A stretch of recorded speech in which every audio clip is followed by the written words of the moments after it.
Hey everybody! Today we're going to go over 5 reasons you should be digital camera scanning your film at home. First, I have a full class on how to do it all.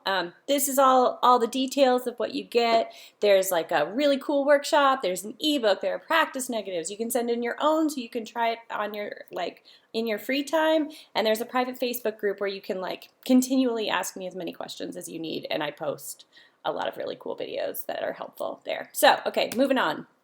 Why you don't want to buy a lab scanner. If you are listening to this, you have probably considered buying a lab scanner, and let me tell you, I have looked at them all and I have decided not to do it. And here's why. Number one, they're really expensive. And it's, I don't know how long my hobby is going to last with film, but either way, I don't know that I want to drop $11,000 on a piece of equipment that is super, super old.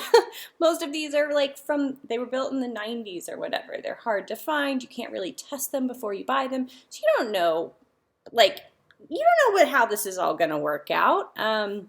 It's a really big investment. It's a really long lead project. It's just kind of a pain. And for the most part, there's not a lot of support or spare parts that you can easily buy. A lot of them you're going to be, if and when something breaks on your 33-year-old machine, you're probably going to have to find a spare part, cannibalize from another broken piece. It's just not a very sustainable endeavor. And if you're looking at a Frontier or something, they're huge and they sound like a jet engine because they're trying to cool everything in there. And their sensors are less advanced than your fancy digital camera. Your D850, your Sony A7, whatever, all of that is significantly more advanced than what you're going to get in one of these. So I'm going to move on. If you want more details, DM me. This is what a full workshop agenda looks like, but we're just going to go over essentially that first little bit, why you should, the 5 reasons you want a digital camera scan your film. Let's go. Okay, here are your 5 reasons. It's cheaper. This one should be obvious. If you're not sending your film to a lab to be scanned, then you're saving at a minimum $15 a roll, period, end of discussion. It's more reliable than buying your own film scanner. So say you're I want to get rid of the lab component. But how do I do that? Maybe I'll buy my own scanner. Well, that means you're going to be buying a 30-year-old machine instead of a new one that you can get a replacement for anytime you want. And then the last 3 I'm going to go over in more detail on the next few slides. But labs don't always get your scans right. If you're digital camera scanning your own film, it's going to help you develop new and better and different artistic preferences. And in the event in which you don't choose to digital camera scan your film forever, it'll help you build better anchor images to give to your lab. So let's take a look at that. Alrighty, I did not realize this before I started scanning my own film. I was getting the scans on the left back and I was just oh, okay, I guess I shot pretty poorly. What business do I have shooting film? Wrong. I scan it with my digital camera scanner years later and it's an entirely different image. This looks much more like my front entryway where my daughter was playing with that balloon. Why were they so bad? Probably because the lab tech was lazy or had different preferences, didn't care about my scans.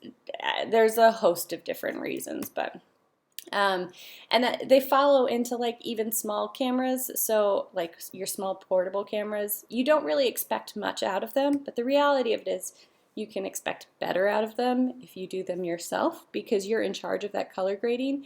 And our indisposable moments are often taken on things like disposable cameras. So for me, it's important that I spend the time and energy to get these scans right. And you also just have the fact that, a new scanner or a new camera has a way better sensor, so you can resolve a lot more shadow detail and stuff than you can in one of those older lab scanners, which have limited density correction capacity. Additionally, we're on to the next one. It helps you develop new aesthetic preferences for your film. So this is what I got back from the lab, and I can perfectly match to it with digital camera scanning, perfectly. But, what if I didn't want my negative to look like this? I might have wanted it to look like this. or I might have wanted it to look like this. Both of these are very, very different than this first one, and and they both came from digital camera scanning it. I had full control over my raw negative, so I could figure out how I personally wanted to color grade it. And a lot of these labs have their own kind of like, I don't know, visual personalities associated with the way they look at and interpret film, and that's super cool. But you're not fully one of those techs, right? You have a different brain and you have different preferences, and you should be able to explore what you want more fluidly than what you could get from a JPEG that you got back from the lab. And this like very much tracks to any time you shoot experimentally. So like if you've got a bunch of double exposures or you're doing film soup, there is absolutely no way that they can mimic the way your brain looks at something that doesn't have a right answer, like this photo. And last, it can help improve your communication with your lab. So the left is what I got back from the lab. The right is what I digital camera scanned it and did. I could not have made the right image from the left JPEG delivery. I just couldn't. I couldn't get those colors. This photo isn't amazing, but the point is, if I got this back from the lab and I asked for my negatives back, I could digital camera scan it myself, make an anchor, a side-by-side set of anchor images for some of those labs that accept anchor images. And I could be like, hey, this is what you gave me, this is what I want, approximate this one on the right going forward. And if I'm in a professional setting, that's going to simplify my workflow. It's going to make the scans that I get back truer to my tastes, and it's going to improve my profitability because the time I spend adjusting scans after the fact is even less so. And potentially it will also reduce the time that I'm spending matching if I'm shooting hybrid, matching to these, because I kind of know better what to expect. So again, what are the 5 reasons that you should be digital camera scanning your film? It is cheaper. It is more reliable and better in like a million different ways than scanning or than buying a film lab scanner. Labs don't always get it right. They have their own personalities, and maybe they're having a bad day, or maybe they just have different preferences altogether.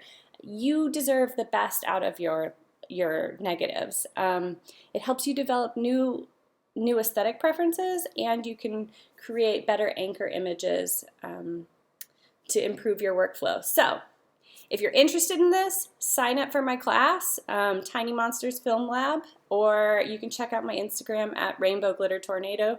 I do lots of different kind of like videos and side-by-sides of lab versus digital camera scans. I occasionally talk about my process, and I can't wait to talk to you. Bye.